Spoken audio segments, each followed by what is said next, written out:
what can cause them? That is a big question. Yes. Now, to preface from the very beginning, there is not that much information that is confirmed scientifically about some conditions. So we are evidence-based practitioners. So we are guided specifically by what is backed in the modern research, which chops and changes, ebbs and flows. Sometimes certain theories get bumps in information and become the leading cause or the leading main running hypothesis for certain conditions. But these things can be open to change. But when it comes to answering the causes, I do like to view it as a bit of a tree. And so at the moment we do have some conditions that have a extremely almost definitive genetic component. Unfortunately, it is the minority, but that includes CMT.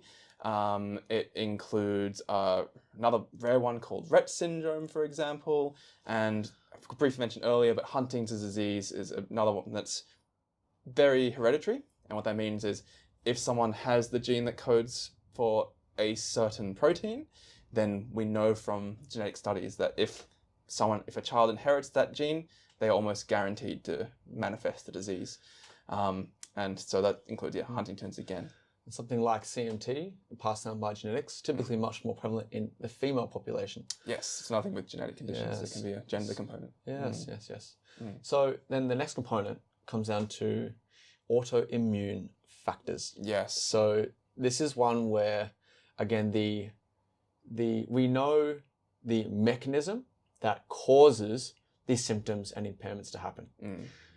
But we don't necessarily have great information towards the actual underlying reason why that change starts to happen. For some conditions we do, for some conditions we don't. It does vary a lot. It's like we know the how and the what, but we don't know the why just yet. Yeah. And so that's things like multiple sclerosis. That's things like Alzheimer's as well. Alzheimer's, Guillain-Barré syndrome, like we touched on before. Yeah, it's one of those, like, did also briefly mention earlier, but say in Alzheimer's, where we know there are these abnormal protein foldings, very highly correlated with disease progression, don't know why exactly they're there yet. We know that they're involved in the process, but they may just be a symptom, not the underlying mechanism, the underlying cause. A good one, especially for MS, is the Epstein-Barr virus. Yes. Now, this is one where it's relatively new evidence of if you have had this virus in the past, you are much, much more likely to develop MS in the future. I think it's something like a 30 times risk factor, which is much stronger than any other risk factor they've found for MS so far. So it's not a definitive, this is the cause. It's just that if you've had a severe EBV infection, your risk of MS is much higher than if you haven't had a severe EBV infection. Now, this is where it's a really interesting one in terms of the scientific evidence and people's lived experience, is because there is absolutely a large population of people who have not had this virus and have a MS diagnosis.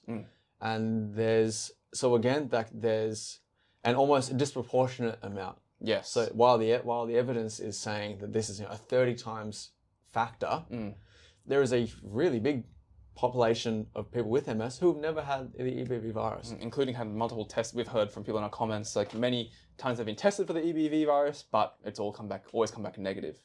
And I think this is an example of a disease that is extremely multifactorial, meaning there are many, many, many factors involved, and they might be very different between people. I think just to briefly run through some of the things we do know about the cause of MS, just to keep using it as an example of a multifactorial disease, is there is a known genetic component, but again, it's only a risk factor. And so there are people that get MS that don't have this gene, and people that have this gene who don't develop MS. But I think its name is, I have it written down here somewhere. It is HLA-DRB1. And it's probably one genetic risk factor among others that we just haven't discovered yet. But then on top of that, there's going to be environmental risk factors that then exacerbate that genetic risk or sort of action it into the real world. And so that can include Epstein-Barr virus, potentially other viral infections that we also have not discovered yet. On top of that, there's things like vitamin D. We know that low levels of vitamin D are also associated with MS development. And so the current leading theory is that someone has a genetic susceptibility that makes their immune system prone to being overactive. And then they have a few other factors that make their immune system a bit more primed, things like low vitamin D, maybe high stress or hormonal changes. And then they encounter a trigger, which seems to be viral infection being a major one, that then triggers the immune system to go into auto overdrive and start attacking the nervous system. Don't know exactly, again, why it does that. A leading theory is that there could be something happening called molecular mimicry, where the virus, or a protein in the virus, confuses the immune system and associates it. The immune system sees that protein, sees a protein in myelin and thinks, they look similar, I better attack it. And then, unfortunately, that's what scientists at the moment are leaning towards as the main mechanism, but exact cause is still unknown. So that brings us to conditions that have no specific source that we know to date yet. Yeah. So things like Alzheimer's is a really obvious one that affects a really large amount of the population. And we just don't know, same with Parkinson's, we just don't know why these changes happen to the basal ganglia or the substantia nigra within the basal ganglia. Yeah. So there's certainly some conditions out there where we are still waiting for more information to find out why.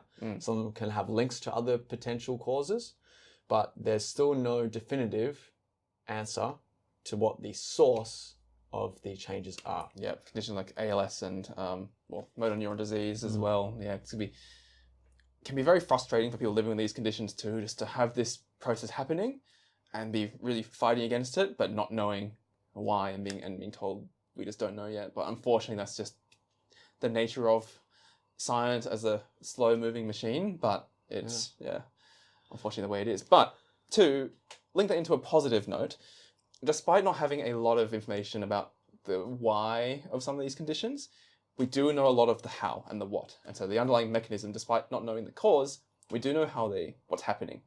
And because of that, when it comes to things like rehab or lifestyle, we do have a lot of recommendations on things that can be done for each disease to either get around, circumnavigate some of the problems that are happening, the underlying mechanisms, or to slow them down directly and actually try and address them. Yeah, it's the beautiful part about modern medicine and the amazing development in like diagnostic tools, like functional MRIs are a fantastic tool that we now know what parts of the brain are having cell death occur in. So it gives us a really good idea. While we might not know the source and like the actual very beginning of why changes start to happen, we know what their effect is on the body specifically, so we can fine tune and tailor our interventions to address those changes as directly as possible. Exactly. Hey everyone, just quickly, could you please double check you've hit that subscribe button? Because it is the best way of supporting the show. And if you're watching on YouTube, don't forget to hit that bell icon as well, so YouTube will notify you when we have our new episodes out every week.